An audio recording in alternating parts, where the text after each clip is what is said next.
Hi, I'm Kat, marketer turned brand storyteller, And I'm Candice, educator turned entrepreneur. and you're listening to Not nice, clever. We're two introverts who speak on stages around the country and work with top personal brands who also unapologetically require 24 to 48 hours of recovery time on the couch in our favorite sweats, all Netflix and no chill. And to be clear, we're not quiet or nice. Together, we're redefining what it means to be an introvert who means business. It's time to show up and show off. Are you in? In today's mini episode of Not Nice Clever, we are talking about finding your voice, speaking up, not staying silent, raising your hand, asking for the damn thing, doing the damn thing, and figuring out how to do that as an introvert in your brand, in your network, in your business, in all the things. So if you have been struggling to find the words to make the ask, this mini is for you. And I feel like, Candice, this is much, much needed. It's even a reminder we need from time to time. So, where do we start with the Clever Crew today?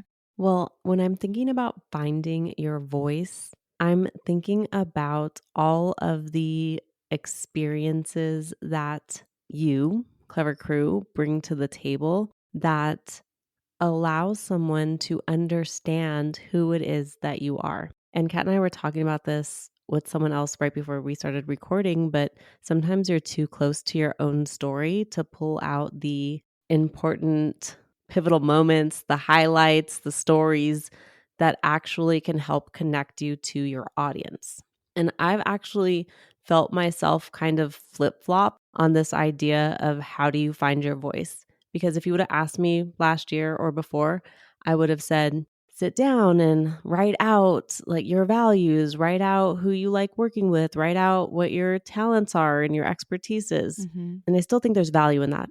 But today, when I think about my own story and how I ended up here, I go back to the time when my coach challenged me to go live every day for the 6-month container that I was working with her. And I went live 137 times in 180 days, and my life and business changed forever. And it wasn't because I knew who I was.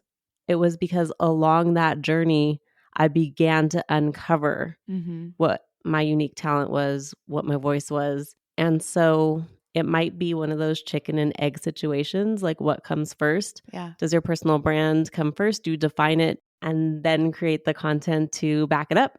Or do you create the content and in that process, uncover who you are? And maybe I don't have the answer today, but maybe both of those things work. Yeah.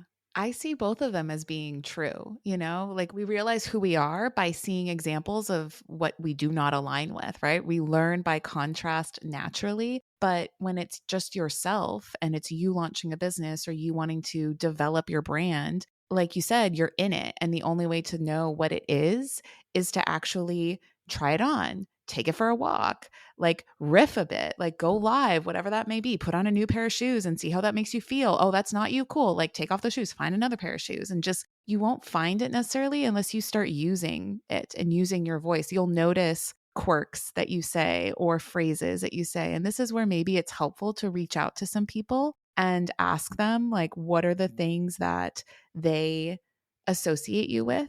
Right? What are some phrases that people say all the time? Like Candice has her phrases, I have mine. That's our own language. Watching yourself back on replay, as painful as that can be, just these little things. And I think, Candice, you had a really good example about this because when it comes to like finding your voice, standing out, wanting to use it intentionally, a lot of people have this idea in their minds of, well, this is how coaches are, or this is how speakers are. That was a big mental block I had. I'm like, if I'm going to be a speaker, I need to be bombastic and charismatic and like falsetto and like all of these things.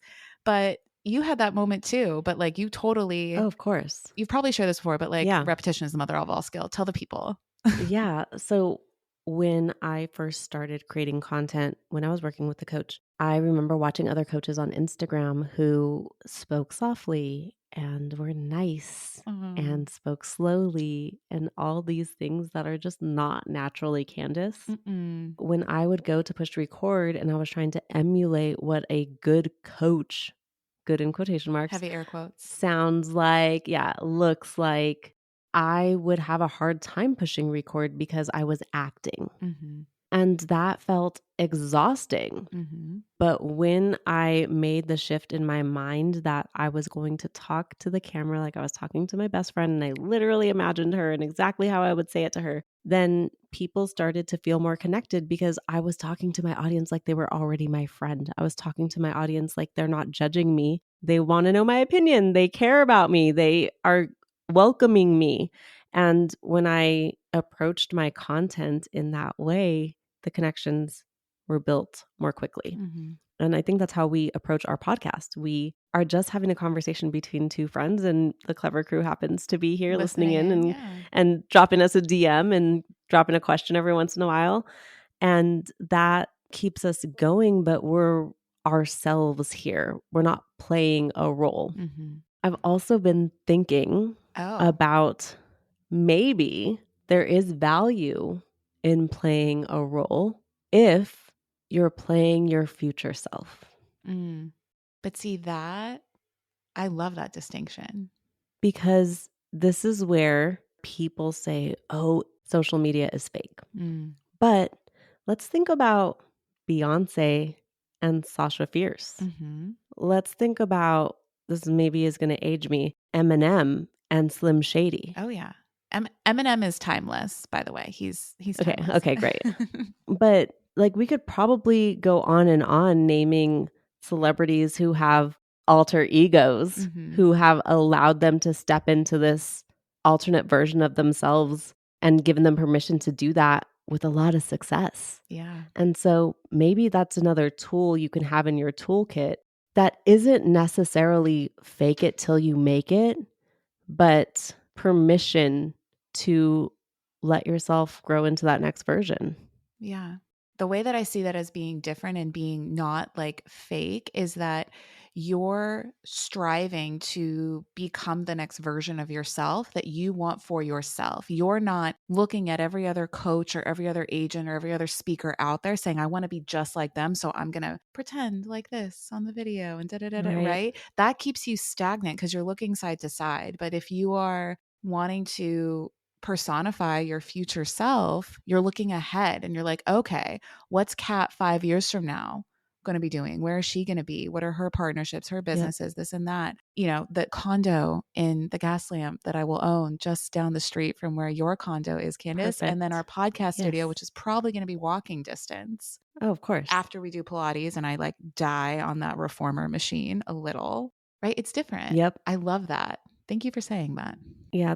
I've been thinking a lot about that because the conversations that I have are often around worrying about what the people closest to you are going to think about you. Mm-hmm. And it's that they haven't seen behind the curtain or they haven't seen the path that you see before yourself. Mm-hmm. And they're going to have a hard time understanding as you grow into this next version.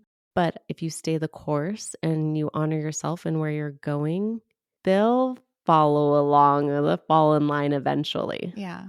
The right ones will.